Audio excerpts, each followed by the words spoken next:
আবির ব্যবহার নিয়ে মানুষের মধ্যে একটা অ্যালার্জি রয়েছে। বিশেষ করে রাসায়নিক উপাদান দিয়ে তৈরি আবির শরীরের পক্ষে ক্ষতির কারণ হয়ে দাঁড়াতে পারে। এর থেকে রক্ষা পেতে ইতিমধ্যে যাদবপুর বিশ্ববিদ্যালয়ের পক্ষ থেকে ভেষজ আবির বাজারে আনা হয়েছে। গাঁদা, দোপাটি ফুল থেকে তৈরি আবিরের চাহিদা বেড়েছে স্বাস্থ্য সচেতন মানুষের মধ্যে। এবার যাদবপুর বিশ্ববিদ্যালয়ের পথে হাঁটল নদিয়ার বিধানচন্দ্র কৃষি বিদ্যালয়। বিভিন্ন ফুলকে কাজে লাগিয়ে আবির তৈরি করছে তারা। এ ব্যাপারে বেকারদের দেওয়া হচ্ছে প্রশিক্ষণ। প্রতিদিন 40 জন মানুষ যারা এর সঙ্গে একদম গভীরভাবে দুবেলা কাজ করছেন, এবং সেটা তাহলে 40 জনের নতুন কর্মসংস্থান হলো শুধু এই 2 মাসের জন্য। এবার তার প্যাকেটিং করা, মার্কেটিং করা, বিভিন্ন জায়গায় কাউন্টার করা, আরও অপ্রত্যক্ষভাবে প্রোডাকশন বাদ দিয়েও প্রসেস সিস্টেমেতে আরও 30-40 জন যুক্ত হচ্ছেন।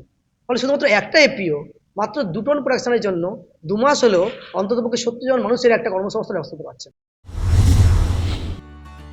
জেলার ফার্মার্স প্রডিউসার কোম্পানি লিমিটেডের সঙ্গে যৌথ উদ্যোগে তৈরি হচ্ছে এই ভেষজ আবির তৈরির কাজ। এই আবির বাণিজ্যিক সাফল্যের পাশাপাশি কর্মসংস্থান তৈরিতে সাহায্য করবে বলেও জানিয়েছেন তারা।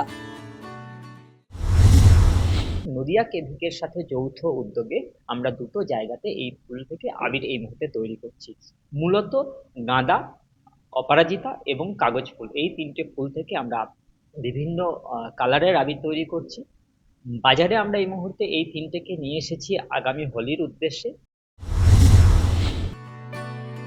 আগামী 3রা মার্চ দোল, নিজেকে এবং অপরকে রাঙানোর উৎসব।